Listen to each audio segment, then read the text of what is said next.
Welcome to another episode of the Self-Wired podcast. We're going to be doing another book analysis of The Body Keeps the Score, Part 2. We'll be going over essentially the neuroanatomy of trauma and the implications of anatomy on our ability to heal trauma. A lot of what we'll be going over is tapping down into the lower regions of our brain, the more primordial aspects that the cognitive and rational brain has built on top of.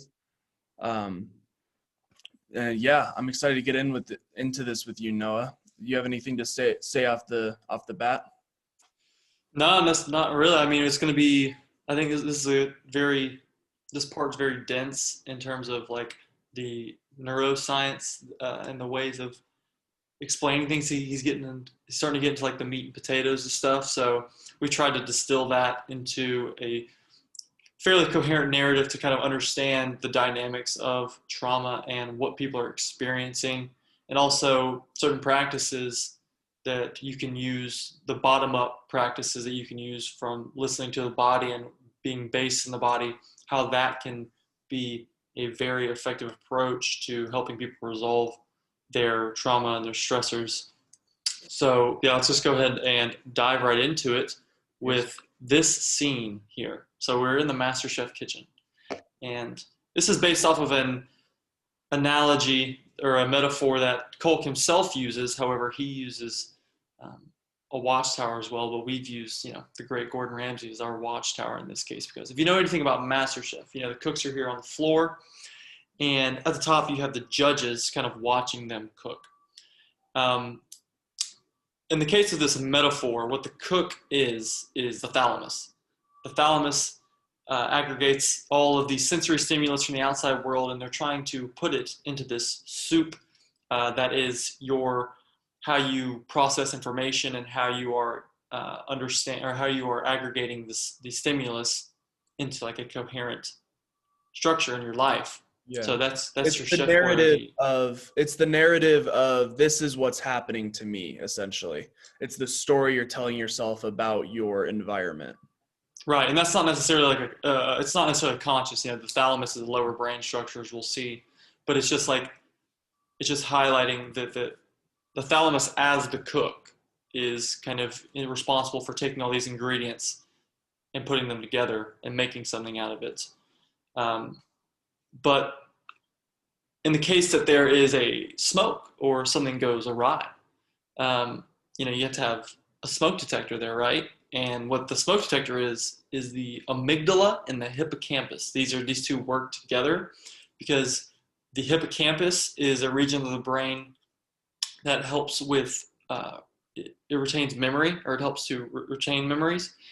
And the amygdala, as we talked about before, is primarily responsible for threat detection from our environment, from certain things we perceive in our environment as threatening, or if it's not threatening, then the amygdala won't be too worried about it. But so what we're seeing here is something's gone awry, and so what should happen is the smoke detector should go off.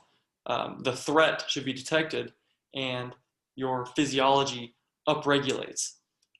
This process happens faster than what happens in the case of when that information from the thalamus, that sensory information, it goes to the amygdala and the hippocampus faster than it does to the medial prefrontal cortex, or MPFC, that we have here. Because again, the amygdala, the hippocampus are also lower structures of the brain. But in the case of traumatic patients, it is often the case that their smoke detector is faulty. And so they're continually perceiving smoke in their environment. Something's wrong with the cooking process all the time, even though that may not be the case. In a normal case, you'll detect, or in a better functioning amygdala and hippocampus, it's better at detecting threats from the outside world. Whereas in the case of trauma, you're continually doing that even in scenarios that might be totally peaceful, when you might be at home with your family instead of being on a battlefield that was years ago. So, Right. yeah, Yeah. were you gonna say something? It's you can understand this as like you literally if you're someone with an overactive amygdala or hippocampus, you constantly have an alarm system going off in your head. There's constantly this buzzing that's going, hey, there's something dangerous, there's something you should be scared of. And so it's no wonder that with that consistently going off in your head that you have all sorts of anxiety in circumstances where you shouldn't have anxiety. And it's incredibly, as we'll get into, it's incredibly hard to focus when these lower brain regions are awry and they're sending signals that you're in danger, when in reality you're not. And what we'll get into is this, like you mentioned, the medial prefrontal cortex, it gets information a little bit slower. It's called, some psychologists call it the high road, and the amygdala is the low road. And this is only a few milliseconds of difference, but in your brain, a few milliseconds is a long time. You know, you're getting information in your brain really quickly. Mm-hmm. So the amygdala getting the information first and transmitting information quicker, even if it's just a few milliseconds of a difference, that low road is of more importance typically. Yeah. So if we have a faulty smoke detector, we ask the question, well, how do we process this information better or go about fixing that problem? Well, one method we've constructed to doing that is the top-down approach. And in this case, hopefully you don't have a self-talk in the case of Gordon Ramsay on MasterChef, because that may not always be the most conducive to the most healthy self-talk. But in this case, the top-down approach would be like Gordon coming down and instructing our lovely chef here how to cook better. He tells them, and it's important to say that he's instructing them, he's telling them how to behave better, but he's not showing them. He's not showing them the process of behaving better, of cooking better in this case. Whereas what we're going to get into, the bottom-up approach, which is the more evolutionarily consistent approach, given that our conscious rational minds are younger than our older, lower brain structures. The bottom-up case is Gordon, he comes down from the stage and he comes down and he assesses the cooking process, how the thalamus is aggregating all of this information, how it's putting it together, what are the cook times, the temperatures, and using that, sorry about that, using that conscious method to see what goes awry, to see where the smoke is coming from in the first place. And that's kind of the bottom-up approach, is tuning into the body. Right. We keep using, oh, go ahead.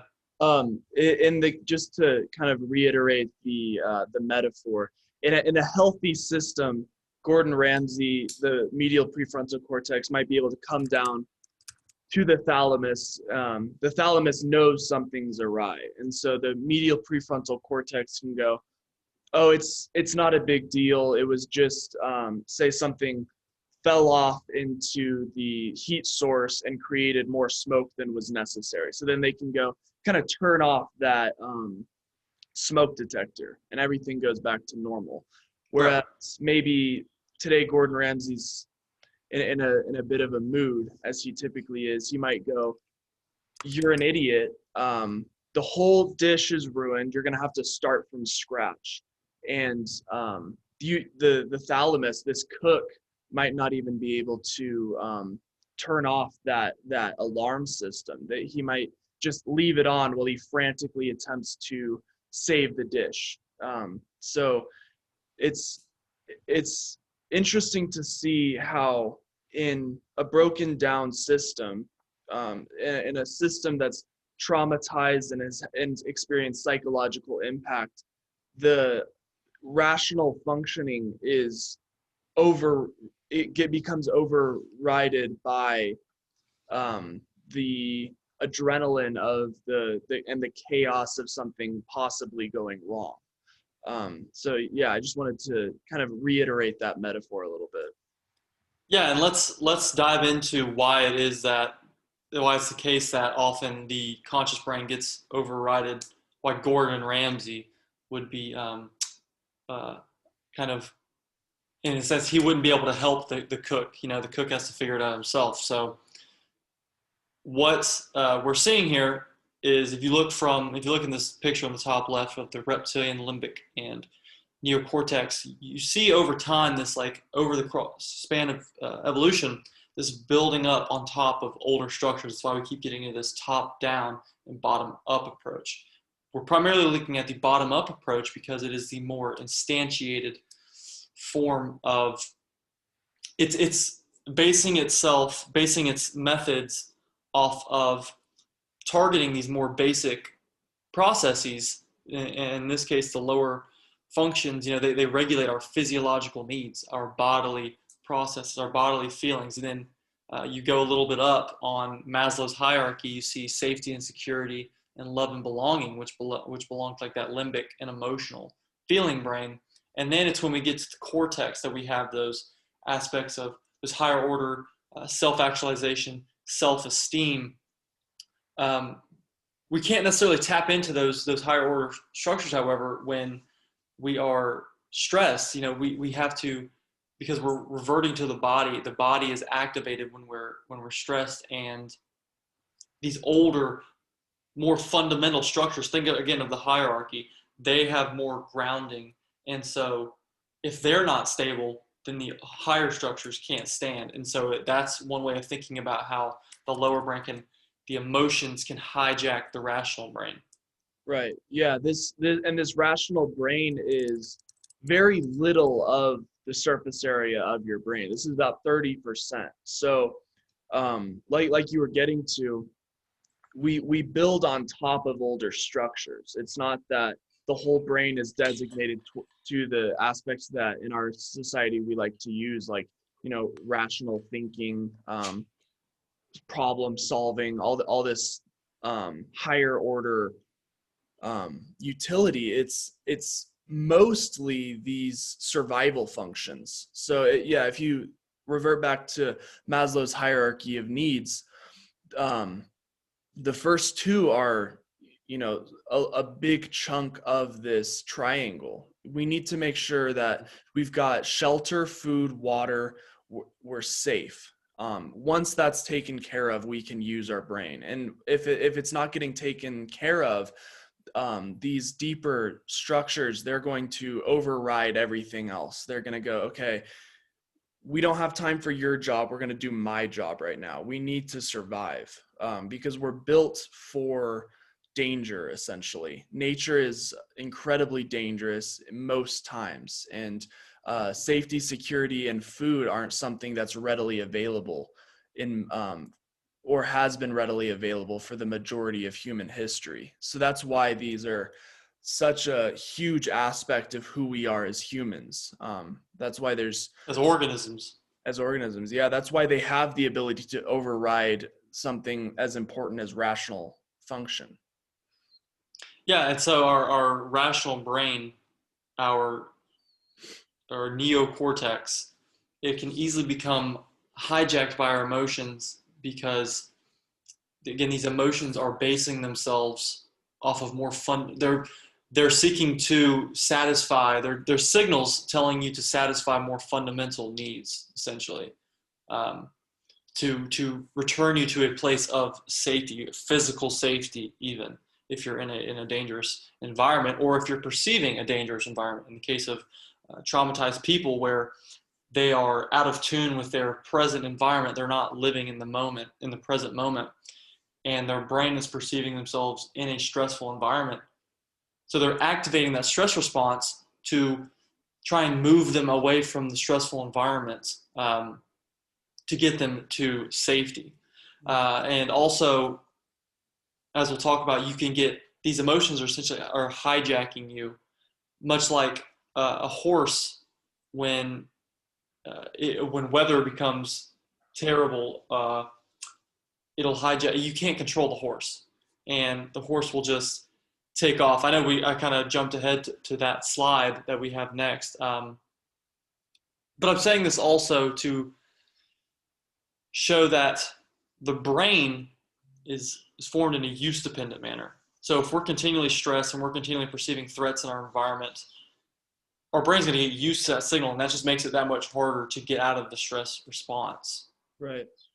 Yeah, it's important to go over that. The use dependent manner is such a succinct way to put the way in which our brain is used. If you're using adrenaline all the time, your brain's going to get really good at squirting out adrenaline. If you're anxious all the time, you're going to get really good at being anxious. You're going to devote a good chunk of your energy to attempting to mitigate that anxiety and to make it so it's that's what you're going to be putting all your attention towards.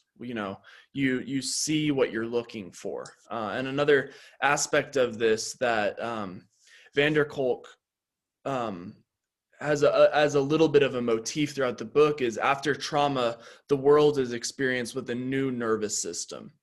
So if the brain is used in a traumatic situation, the brain perceives reality as something that can induce trauma. So it reorganizes itself in order to adapt to a dangerous environment. Mm-hmm. And so we can jump into from that we're using the brain in a manner to perceive stress, and so we're activating these lower functions. Again, we talk about these functions are more instantiated into our physiology, into our consciousness. So he uses another analogy of talking about the brain as a prolific rider with his unruly horse. So think of the horse as the lower functions of the brain, whereas the nice rational-minded rider as our neocortex. And so when everything's perceived as fine and the horse is on a nice environment and the weather is on a nice path and the weather's nice and there's no predators, then the rider feels perfectly in control. However, when things go awry, the rider can only hold on for dear life. And this horse is now focused on bolting and getting to safety. So all you can do as the conscious agent is to kind of succumb to your emotions. And that's why you see people who are very emotional. There's a reason why emotion and rationality are like dichotomized, because when emotions are present, heavy emotions, your rationality, your thinking capabilities are inhibited. Right. Yeah. You can think of it as someone becoming, with anger management issues from past trauma. They're not rationally thinking, I'm angry because. They're just angry. And then once that anger simmers down, their rational brain comes up with a narrative of why they were so angry. It's like, you did this to me, therefore I reacted like that. When in reality, that rational construct of the cause of their anger came after the fact. In reality, they were just strapped to that horse and they were going along on this ride that they had very little to no control over whatsoever. And it's because that horse is much stronger than any rational thinking that an individual could do in the circumstances. And this goes very deep throughout psychology. This is a common metaphor used, and it's used to explain anything from a religious background to taboos in society to table manners. All these things are essentially emotional, have a basis in emotions and have a basis in animalistic instincts and we use our rational constructs to explain them after the fact. Yeah, sorry about that. My screen went dark for some reason. No, you're good. Yeah.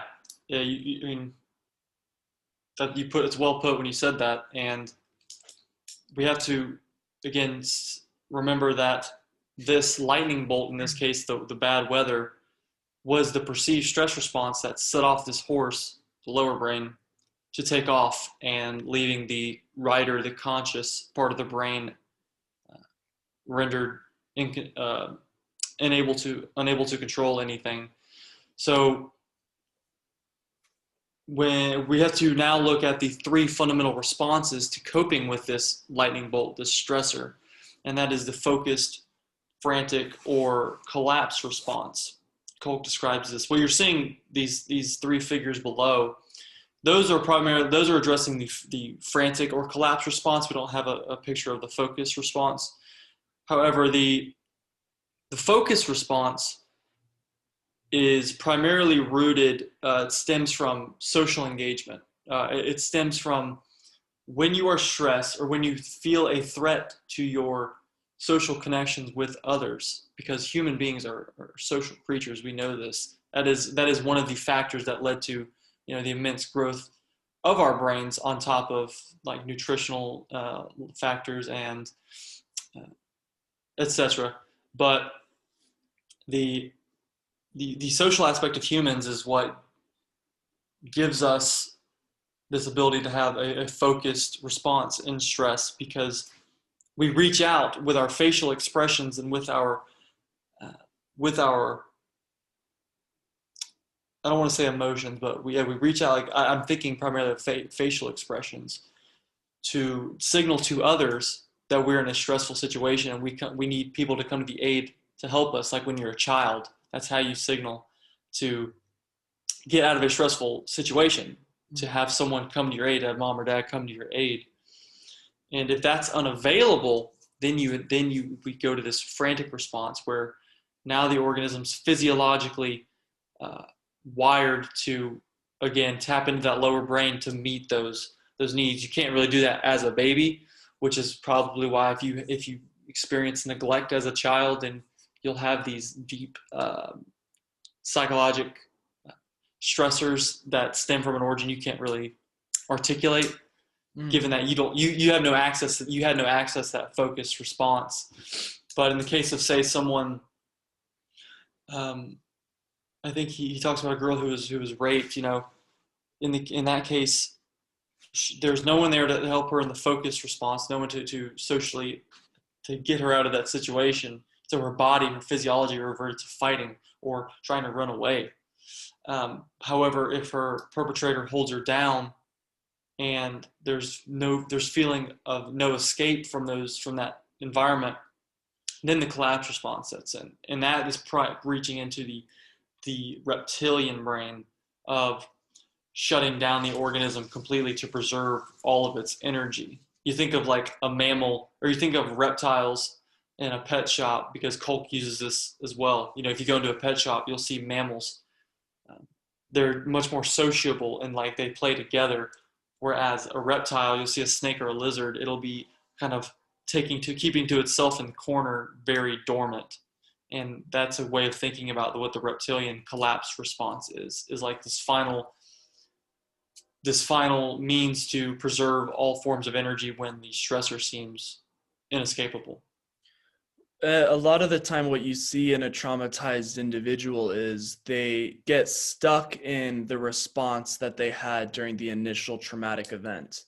So if they were, say, a veteran and they were fighting, they developed PTSD from that fight, they might get stuck in an anger response, because that anger is what would help them continue to fight. So we put ghosts here because once you're stuck in that anger and you come back to normal civilization where there's no use for that response, you're stuck fighting internal demons. You're stuck fighting the memory of what happened. Your brain has adapted a new nervous system in order to help you continually fight, and yet there's nothing to fight anymore.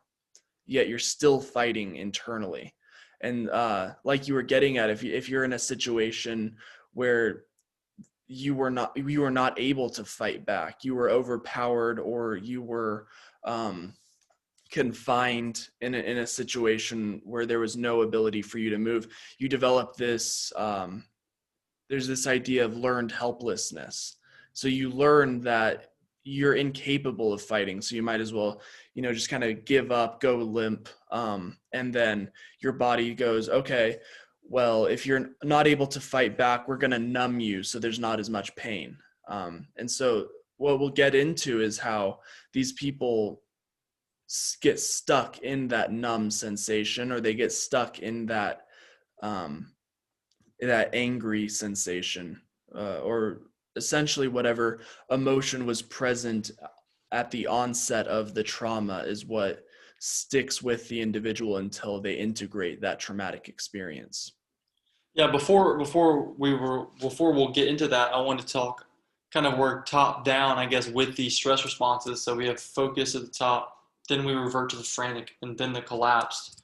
Let's think back to Maslow's hierarchy of needs, where we have love and belonging and safety and security. These stress responses, a stress response sort of bypasses, it's bypassing these higher order functions, and it's immediately targeting the love. In the case of the focus response, it targets the love and belonging region of the brain. And again, the focus response is based off of the social nature. So it depends heavily on the nervous system, because we're talking about the fact that because we're so social, we have embedded in our nervous system a mechanism. Our nervous system is regulated by how we interact with each other socially, and how the quality of our interactions with one another. And basically, to divide the nervous system into two responses, we have the sympathetic and the parasympathetic. Sympathetic means sympathos in Greek, and in Greek that means with emotion. So you're acting with emotion. And that's your fight or flight response to get out of a stressor. Whereas you have your parasympathetic response, which is rest and digest, looking to preserve the organism, preserve energy, and to build up energy for when we do need to break down energy for the sympathetic response. We're looking ultimately to synchronize the two. And one measure of how these two nervous systems are synchronized is through heart rate variability. Heart rate variability is a indicator of overall good health in a human, and it's a good marker that these two parts of the nervous system are in synchrony. Well, how do they get in synchrony? Again, humans are social animals, so good social safety and reciprocity between animals, between humans, and a lot of mammals, for that matter, apes and chimps.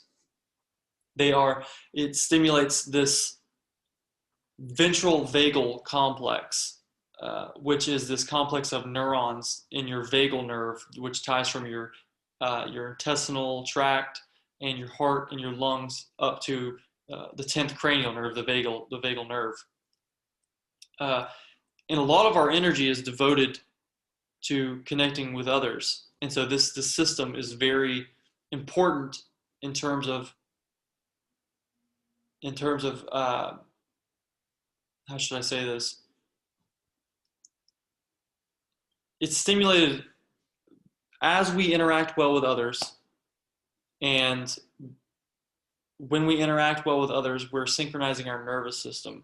So you can see just how embedded it is in our physiology. Neural Wi-Fi, or mirror neurons, belong to the frontal lobe. So that's just like a higher order example of the fact that how important social relations are to us.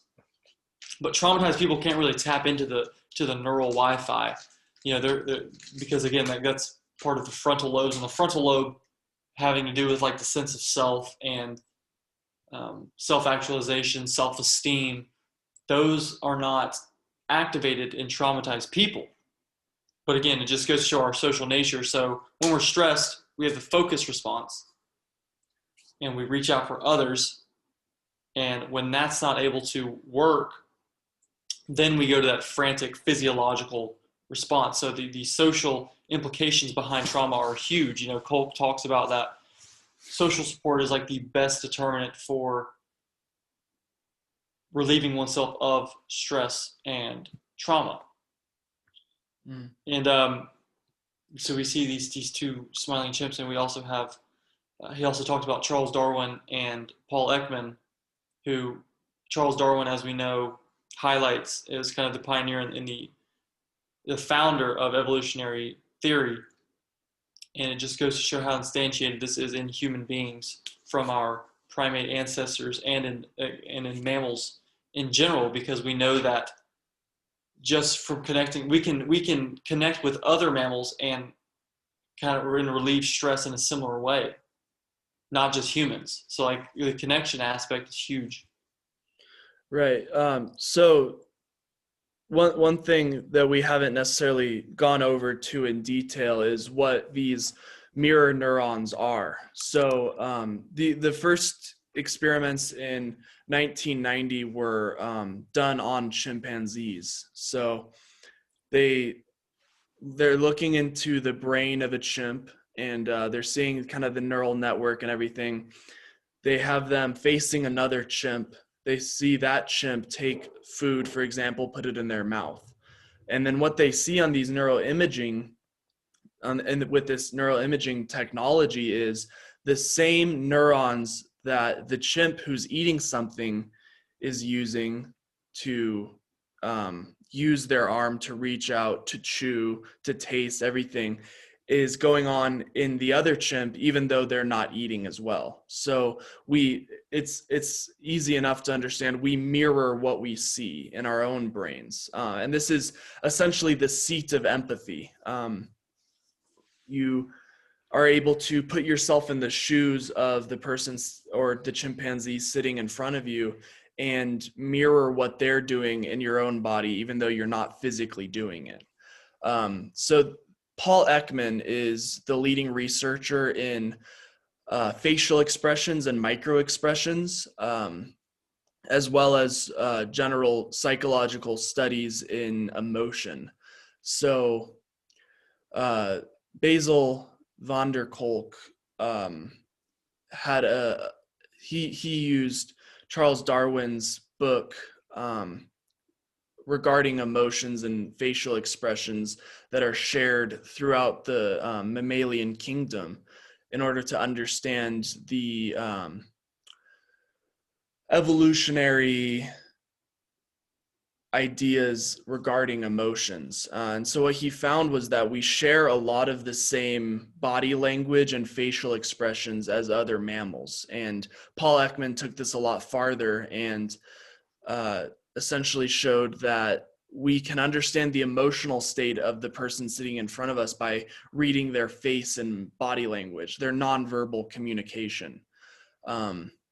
So an easy way to understand this is if you're coming towards someone and you're incredibly sad, you're obviously frowning, you're demonstrating a face that shows, hey, I'm really sad about this. If the person that's standing in front of you is standing there listening to you with a beaming smile, there's no way you're going to feel heard. So the person in front of you, if they care about you, is going to mirror your facial expression on their own expression and go, listen, I'm hearing what you're saying.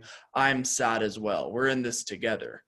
So in the case of trauma, a lot of the time, if you're in a social milieu that is not mirroring your body language and mirroring your facial expressions, you're not going to feel heard, and you're going to extrapolate just that nonverbal communication. You're going to use that information to understand, okay, I'm alone. So if a social animal is alone, something went awry. Therefore, these lower order functions that go, okay, you're alone, your survival is in your own hands, we're going to help you out. Stress hormones are going to be released, and you're going to be stuck in this experience of fending for yourself and understand that you're not safe. So yeah, the implications of this neural Wi-Fi, the implications of facial expressions and body language on an organism as social as a human is incredibly important. If you don't have that, the social cohesion that will allow you to understand that you're safe, you're being taken care of by others, all these things that a human needs, all these things that are essential components of Maslow's hierarchy. If you don't have those, your stress hormones are going to go on override. You're going to be in a position where, like I said, you're going to be fending for yourself and you're going to feel in danger. I mean, it's easy in a sense. You just have to have good vibes, like Good vibes. because like Paul Ekman here and Charles Darwin, they're only about good vibes. So when you come up to someone, it's kind of like picking up the neural Wi-Fi thing is like picking up someone's frequency. Mm-hmm. If like he was saying, if someone comes to you and they're in a lowly or depressed state, it's likely to also bring you down. This is like one of the dangers. Well, it's both a problem to people who experience trauma or who experience depression or anything of this sort. They need this social calibration. They need to match with these people. However, that also presents a danger to others because you risk dragging that person down with you. And so that's why it's like people don't want to be in that state. They don't want to be dragged down as well. So it just adds on to the problem of like this. You're miscalibrated with others, and you can't calibrate your neural Wi-Fi because, like we said, your prefrontal cortex is inhibited when you're traumatically stressed, and you're always perceiving others as threatening, and you're always perceiving others as potential danger. He talks about, and it's hard to maintain eye contact for a lot of traumatic people because they feel this like immense amount of shame for their trauma. Even though it's of maybe no fault of their own, they were a victim of the trauma, but they nonetheless have these feelings where they aren't activating their prefrontal cortex to assess the person in front of them and to activate those mirror neurons to see, okay, what are these person's intentions? Instead, they are just disassociating from the other person and not really connecting with the other person, and reverting to this more sympathetic, instinctive state of like surviving and saying, automatically interpreting that as a danger and trying to protect their organism. And so it's like this problem we see, again, it's another mismatch problem. If the nervous system's mismatched if the parasympathetic's mismatched with the sympathetic, that's going to present a problem. And in the same case, if your internal environment is mismatched with the external environment, you're going to be miscalibrated with others. But we can go inward again and say, a problem with trauma is that they're miscalibrated within themselves. There's a mismatch between themselves and their own feelings of their body.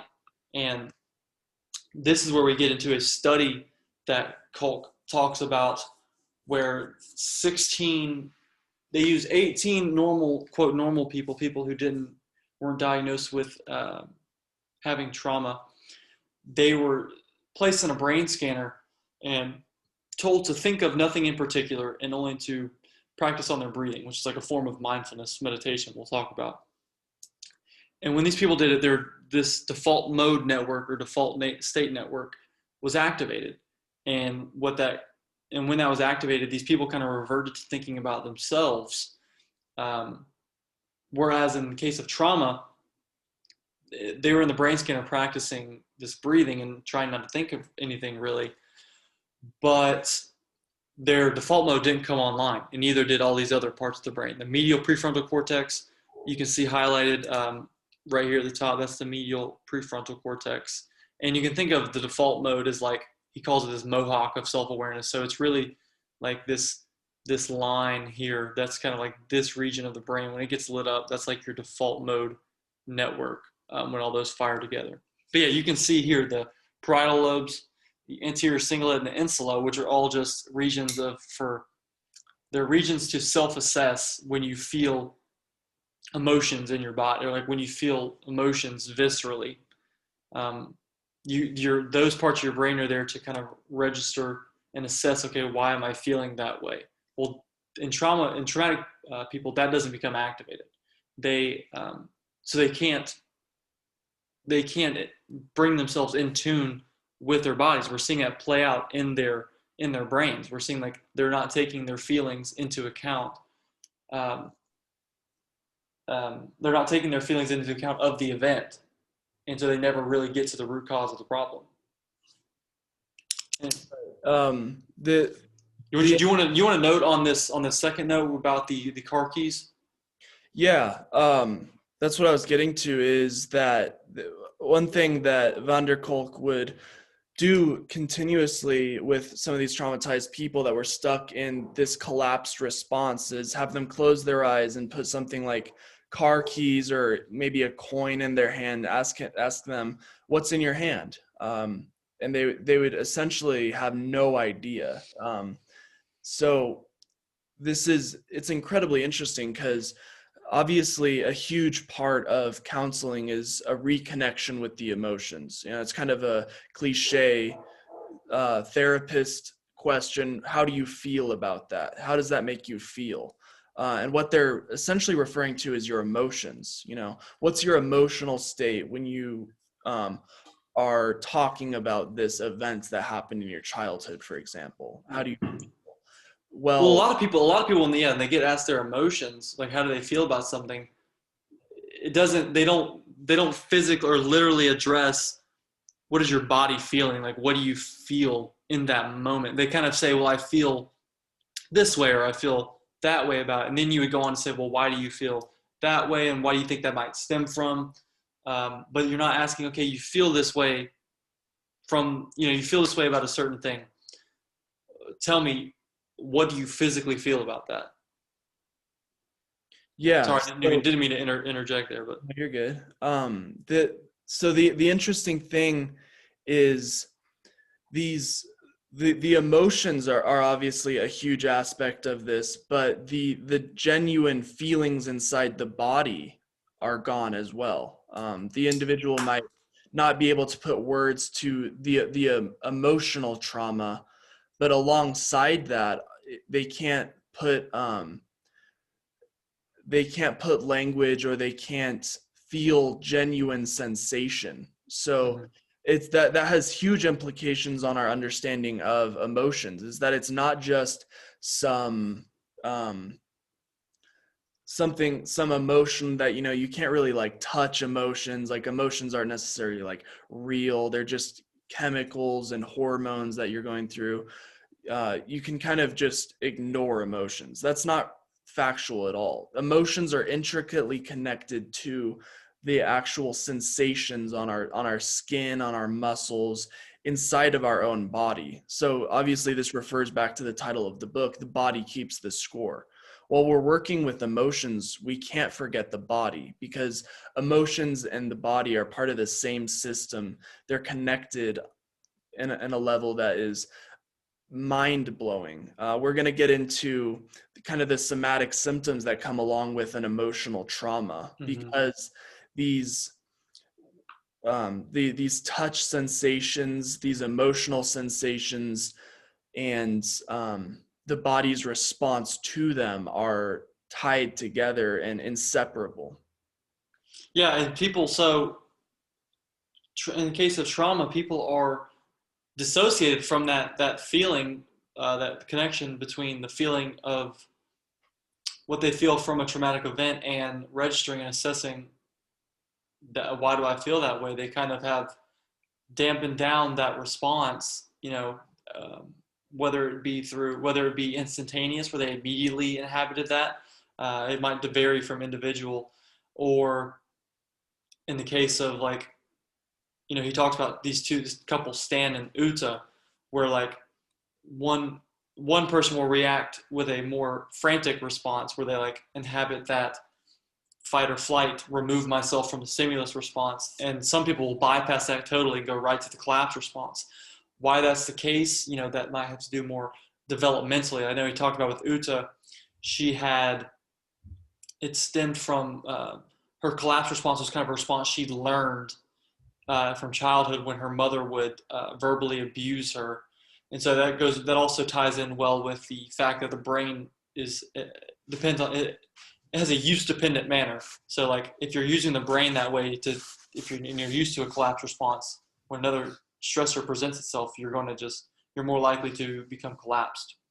But anyways, there's a dissociation problem here from the body, and that goes as far as even, dissociation, in the sense that we normally think about it. Colt got mugged once, and he in the mugging he dissociated from his body itself and saw himself floating above and trying to negotiate for his empty wallet back. And you wanted to talk about this too.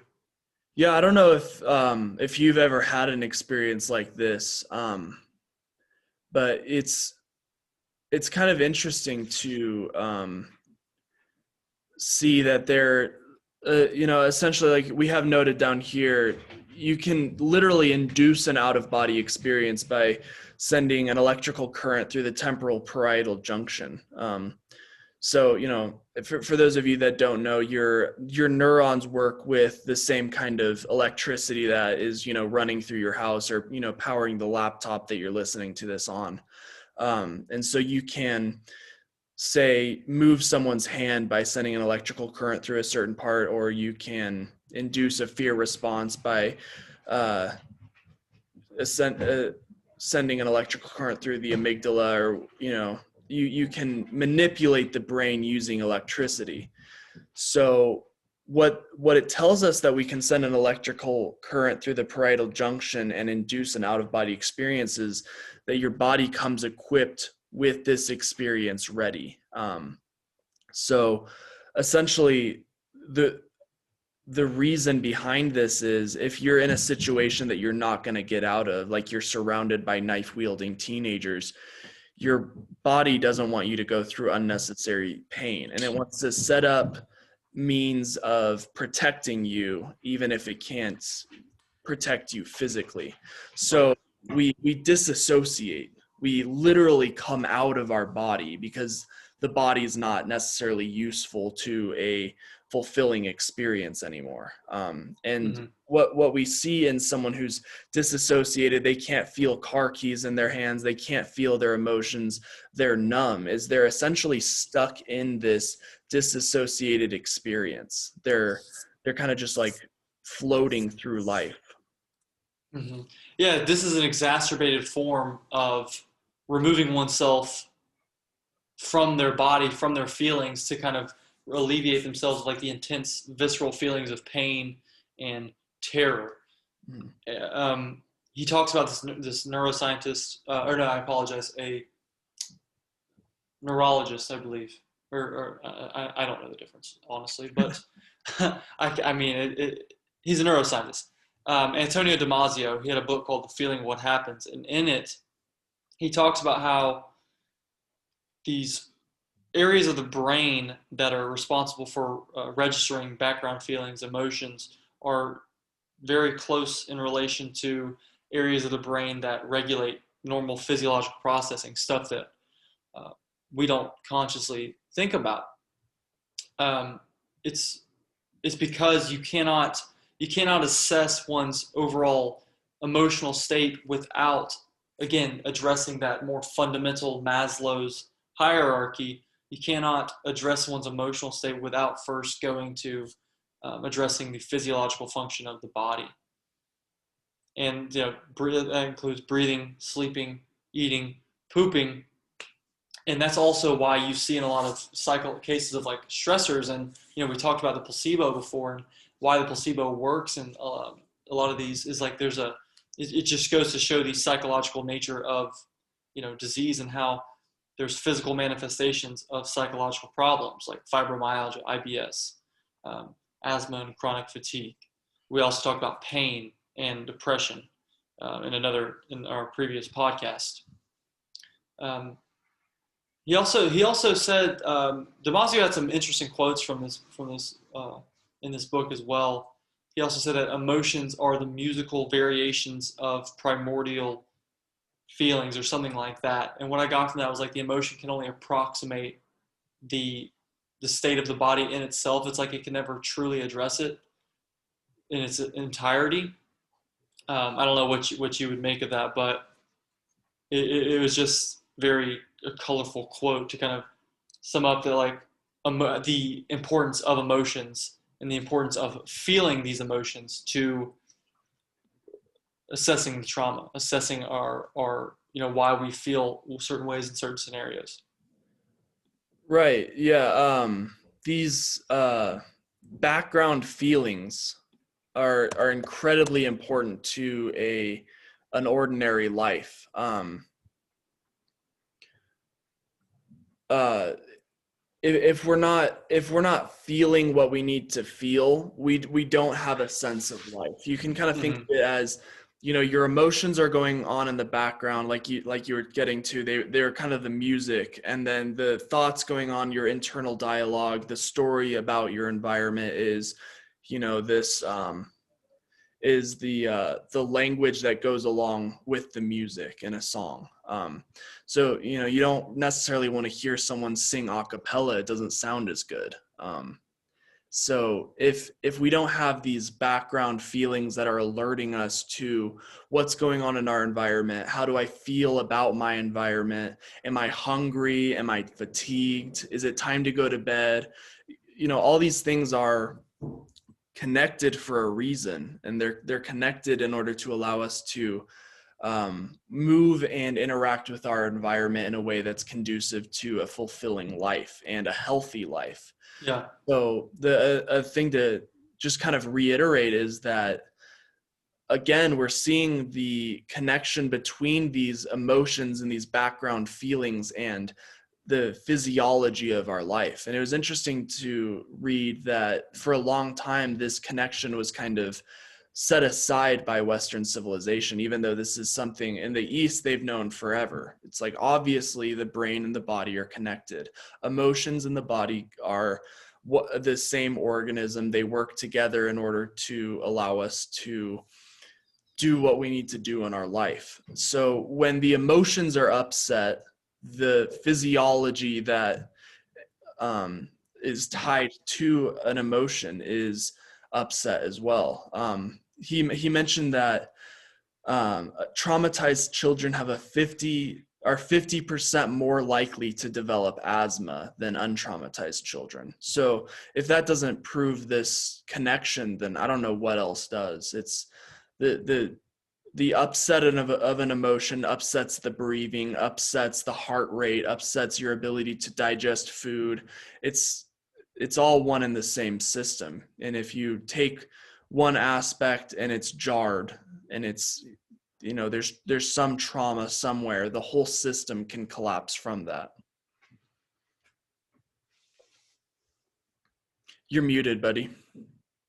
Sorry about that. This goes back to that pharmaceutical method or model that we don so much in modern medicine. It's like, we try to, if it stems from the mind, then we try and, directly, if it's, we've dissociated the mind from the body. And so we think that like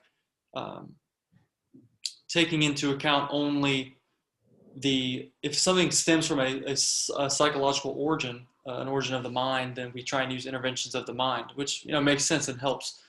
But it's lacking in that we forget that holistic picture and like how the body and the mind are interconnected with one another. You cannot have those higher order functions, like we keep saying.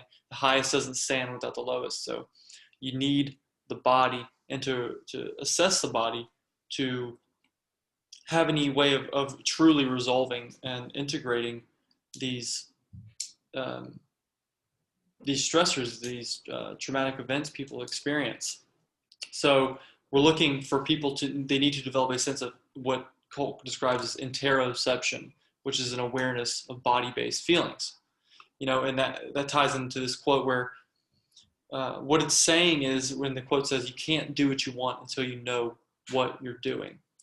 So you have to become aware of the feelings in your body, which is like a form of top-down therapy, becoming conscious of the physiological processing of the body.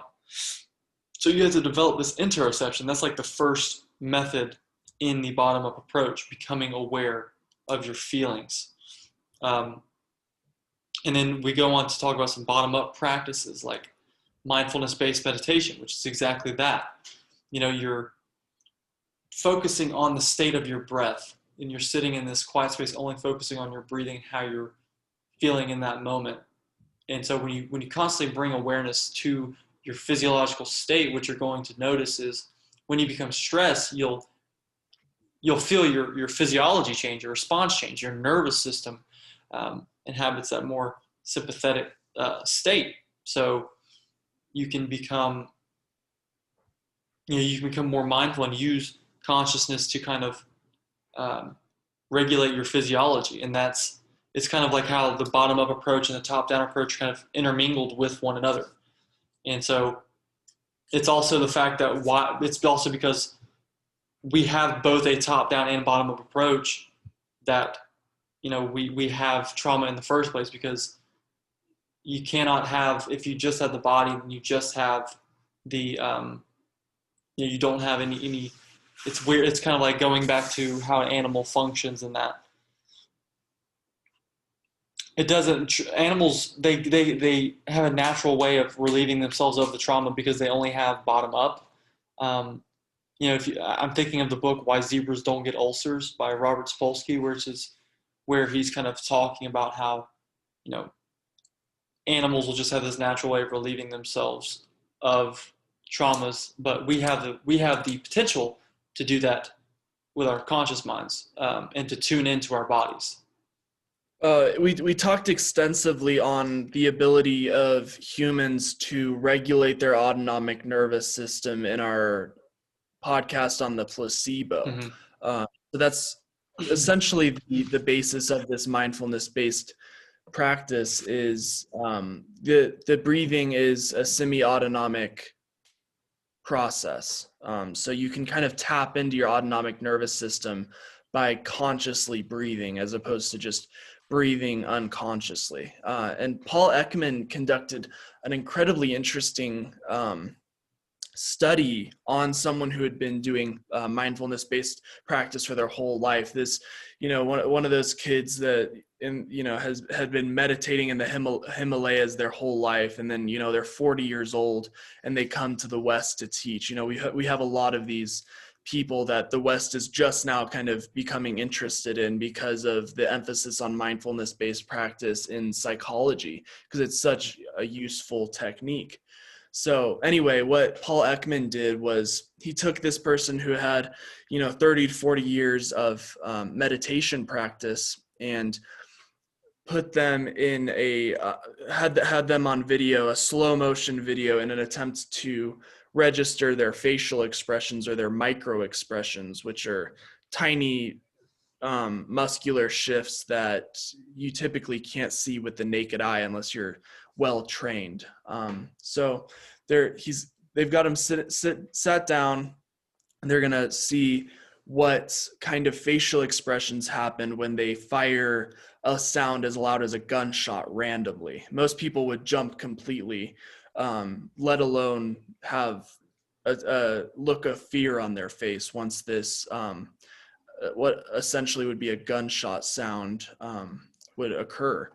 And what they found was that this person who had been meditating for their whole life didn't even have a change in micro expressions, let alone they didn't jump. So they were able to tap into their autonomic nervous system and calm themselves down to the point where they wouldn't have that response of fear, and they wouldn't have that smoke detector go off. So to get to that point, you would definitely need decades of experience, but mindfulness-based meditation is something that is, it's utilized throughout all of psychology currently, and it's something that the mainstream has recently taken and run with, because it's so effective in getting into those lower regions and allowing your rational brain to take control of your emotions rather than vice versa. Yeah, it's interesting to see that a lot of these body-based bottom-up practices are practices derived from methods that the Eastern medicine has been using for quite some time, like you said, because the West has only come into interest. You can think about the East and the West as the Eastern practices remain rooted in the body and in feeling, whereas the West has become the focus of science and learning things objectively, and not succumbing to feelings, but to be above feelings and to be rational. And that's brought its powers too, because we have, through science, see the benefits, the physiological benefits and the psychological benefits of these Eastern practices. So we see this benefit of mindfulness-based meditation in changing our brain structures and changing our overall physiology. And that not only includes mindfulness-based meditation, but also the developing rhythmic interactions with other people. That's like another bottom-up practice, becoming more in tune with others and calibrating ourselves to others, calibrating our nervous systems to others, with dancing and singing and play. Play is such a fundamental thing, not just to humans, but to virtually all mammals. We're very, like we said, we're very sociable, and we require that learning from others. It's crucial to the development of our brains and how we interact in the world and how we perceive the world. So using play, using dance, using the way in which we use our body to interact in the world, and when we recalibrate that with others, and that has marked benefits for our psychology, because you can't get out of healing the mind without in some way needing to heal the body. They're interconnected with one another. Yeah, the other aspects that are mentioned and utilized are things like yoga, qigong, and tai chi.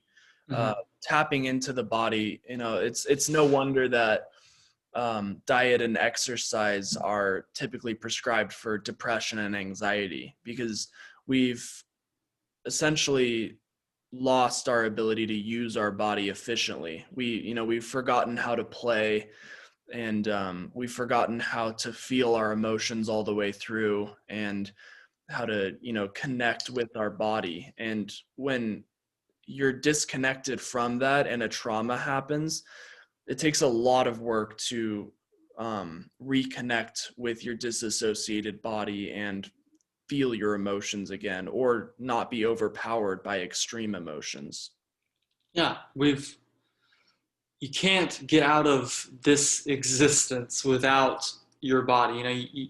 You inhabit your body, and for that reason, it's crucial to the development of that, including your brain, because we hold so much value to the brain, and as we should. And so you can't get out of physical interaction with others and physical interaction in our world in general, like exercise, like you said, to develop higher up structures. And once we start to get into like stuff like the mind and stuff like that, and the spirit even. And that's just crucial for children, because, like we were saying with the West, esteeming science, is that science is growing, the zeitgeist of the times, where we're continually wanting to build the brain up and build ideas up. We shuttle kids more and more inside and into, desks and learning and being sedentary and trying to learn all this information, when in reality, chorus and recess and playing and being outside are perhaps more fundamental to a healthy human than these other things we're desiring. We're kind of putting our children at the expense of learning. Well, it's the thing is like you're saying, the chorus and play, PE, all these things are more conducive to learning. When Right. is in a situation where they're able to exercise, where they're able to move around, they can learn better. It's Mm-hmm. not that you're trading one for the other. They work together well. Yeah, no tree can reach into heaven unless its roots reach down into hell.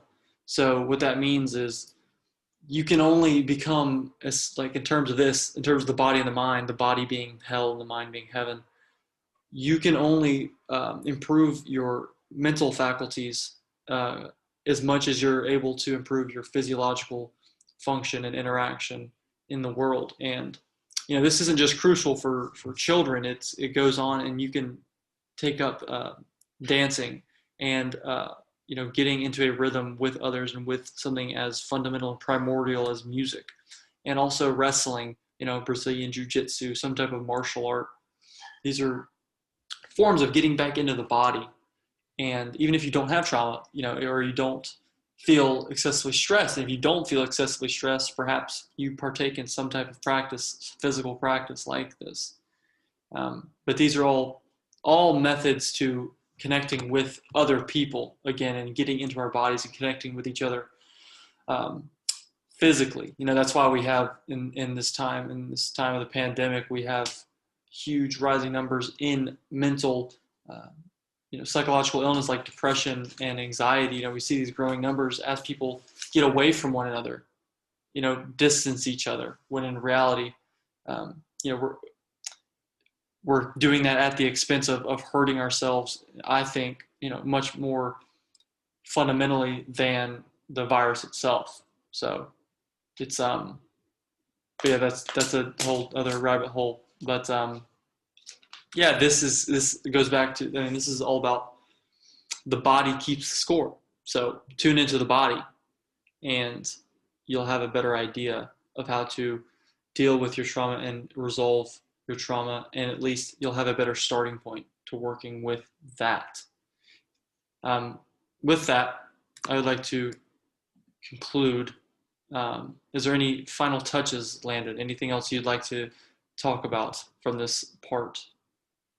Yeah, I think we covered everything. Just the fundamental takeaway is, don't extricate your mind and emotions from the physiology of your body, and understand that if you're experiencing physical symptoms, you're also most likely experiencing psychological symptoms, and vice versa.